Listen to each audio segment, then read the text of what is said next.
Bonjour à tous, j'espère que ça va. J'ai reçu plusieurs messages parmi lesquels une question de Samira. Samira, 34 ans, guinéenne. Je ne savais pas que des femmes aussi ravissantes étaient cachées en Guinée. Enfin, bref. Donc, Samira voulait savoir ce que je pense des vergetures. Oui, vous avez bien entendu, des vergetures. Elle a manifestement un petit complexe par rapport à ça, comme beaucoup parmi nous d'ailleurs. Je vais y répondre, mais je vais d'abord nous emmener dans un voyage de réflexion. Vous aimez ça, non? Et ensuite, ensemble, donner une étreinte fatale aux vergetures. Vous savez, l'être humain devient facilement ce qu'il y a autour de soi. Quelqu'un d'intelligent disait « Avec le temps, l'homme devient son entourage ».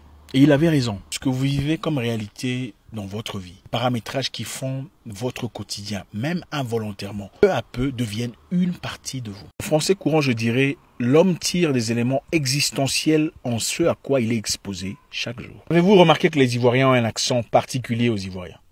Auriez-vous remarqué que les Camerounais ont aussi un accent select à eux? Les Gabonais, les Sénégalais, les Guinéens, tout le monde, les Congolais, tout le monde a un accent particulier. Vous savez pourquoi? Parce que tout le monde, dans chaque pays, parle d'une façon très similaire. Donc, un Camerounais né au Cameroun, grandi au Cameroun, ne saura jamais qu'il a un accent camerounais, à moins qu'il ne soit exposé à une personne venue d'ailleurs ou à un autre Camerounais qui a un accent différent. Un Ivoirien, par exemple, ne saurait pas qu'il a un accent, à moins qu'il ne soit exposé à un Gabonais qui a un accent différent. Le même principe est applicable à tout le monde. Donc, un Toulousain, par exemple, ne réalise qu'il a vraiment un accent seulement quand il est exposé à un Parisien, par exemple. Mais les Toulousains entre eux, les Gabonais entre eux, les Camerounais, les Ivoiriens, les Béninois, les Congolais, les Guinéens, les Sénégalais, ne réalisent pas qu'ils ont une façon spécifique à eux de parler. Le même principe est applicable en ce qui concerne le caractère, la culture, les habitudes.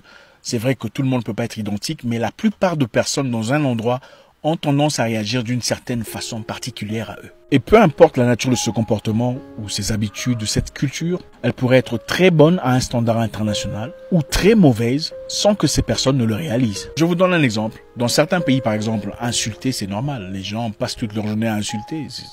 On croirait que ça fait partie de la culture. Dans d'autres pays, par exemple, en Afrique de l'Est, insulter, c'est grave. Attends, comment est-ce que tu peux te permettre d'insulter? C'est inacceptable. Bref, 90% des gens issus d'un même secteur démographique ont une façon plus ou moins similaire de voir la vie. Jusqu'aujourd'hui, en Tanzanie et quelque part en Namibie, on tue des albinos, espérant tirer de leurs organes génitaux une portion magique, une portion enrichissante pour faire beaucoup d'argent, ou pour gagner de l'amour, ou gagner du succès. Incroyable. A torch and a bottle. He started to cut me. A 28-year-old woman has to be fed by her own mother. She can do nothing to help her 3-year-old son. Aujourd'hui, en 2019, les albinos en Tanzanie sont implicitement toujours en danger d'être coupés en morceaux, déchiquetés, morcelés par un villageois quelque part. Made from albino blood, skin and body parts can bring wealth and good fortune. Et pour beaucoup d'entre eux, la pratique est culturelle, ancestrale et normale. Vous pouvez vous imaginer la peine, la douleur, l'anxiété, l'angoisse des parents quand ils font un albinos.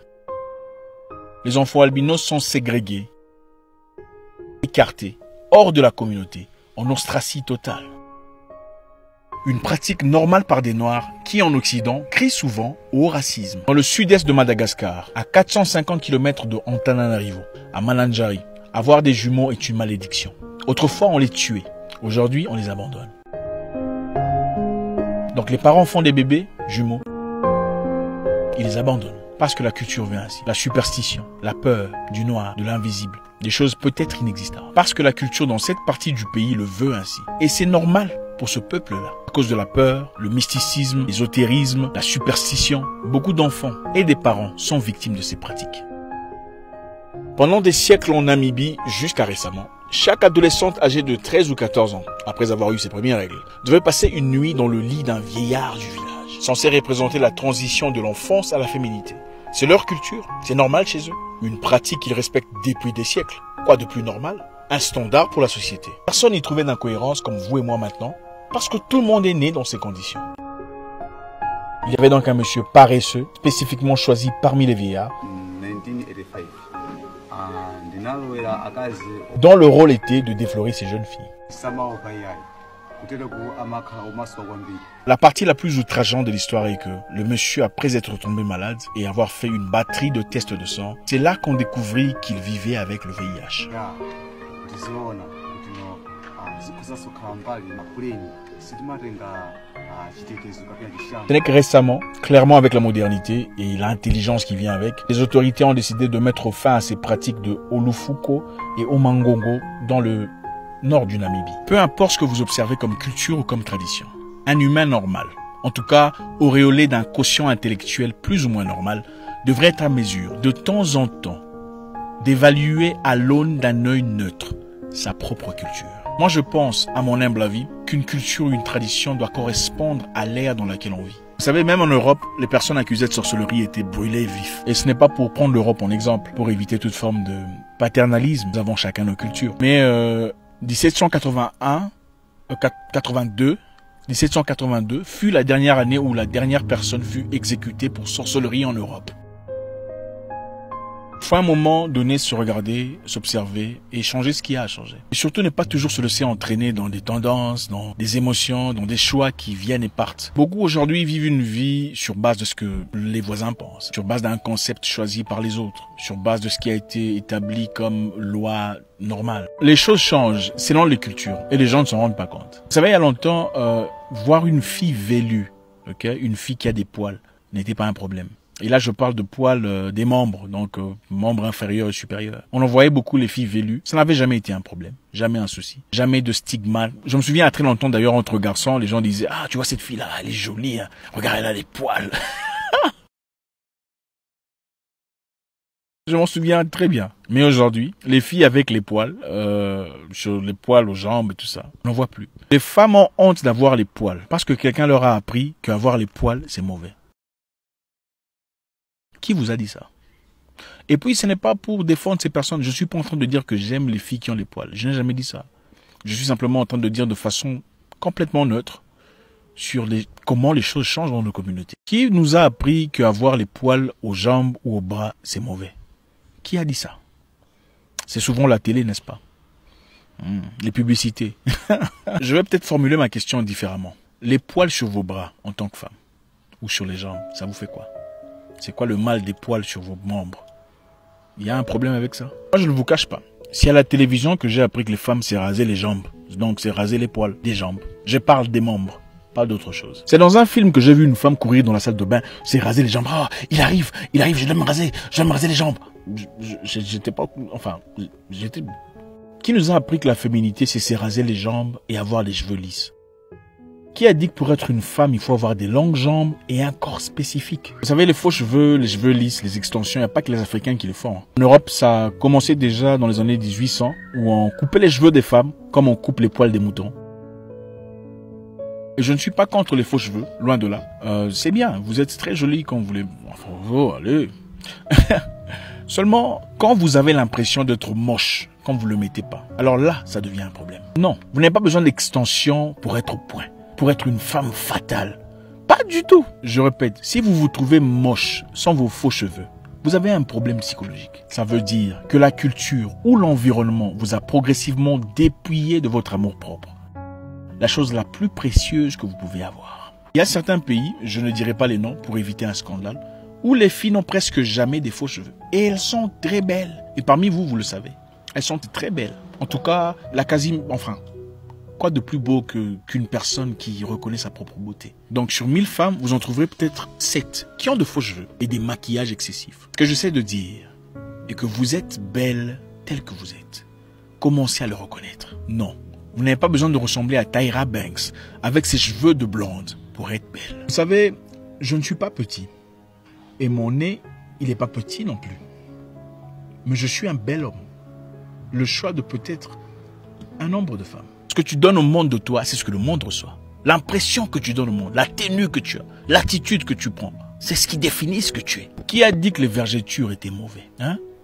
C'est qui a commencé ça? Qui a commencé cette histoire de vergeture? Il faut des vergetures. Qui a... Vergeture, c'est pas une maladie, c'est pas de la mycose, c'est pas des levures, c'est pas des champignons, c'est pas des parasites. Il y a plus ou moins 4 raisons principales pour lesquelles on a des vergetures. On peut avoir des vergetures en adolescence, quand on grandit, quand le corps se développe. On peut avoir des vergetures quand on gagne rapidement ou on perd rapidement le poids, l'étirement épidermique. Des crèmes, des lotions, des pilules contenant de la corticostéroïde peuvent causer de la vergitude. La grossesse peut aussi être à l'origine des vergitudes. Il y a aussi les glandes surrénales, les glandes qui produisent de l'adrénaline. Vous savez quand vous avez peur, oh le chien, il va me mordre. Là c'est ça l'adrénaline. Hein? Les glandes qui produisent l'adrénaline dans le corps. Ces glandes peuvent des fois produire des hormones qu'on appelle des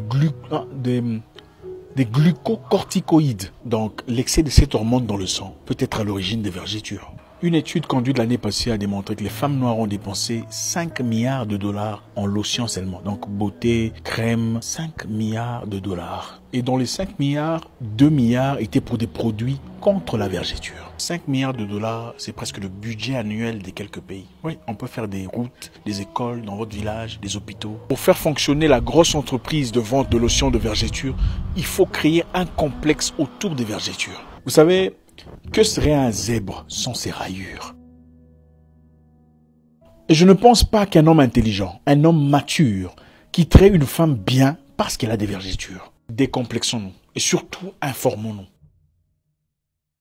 Vous êtes adulte, vos choix, c'est vous qui les prenez après tout. Mais c'était simplement une façon à moi d'essayer de vous présenter de manière différente. Un concept différent ou un accent différent des réalités que nous vivons chaque jour. Mon nom est Isaac Mwekesa, le guerrier noir, votre frère.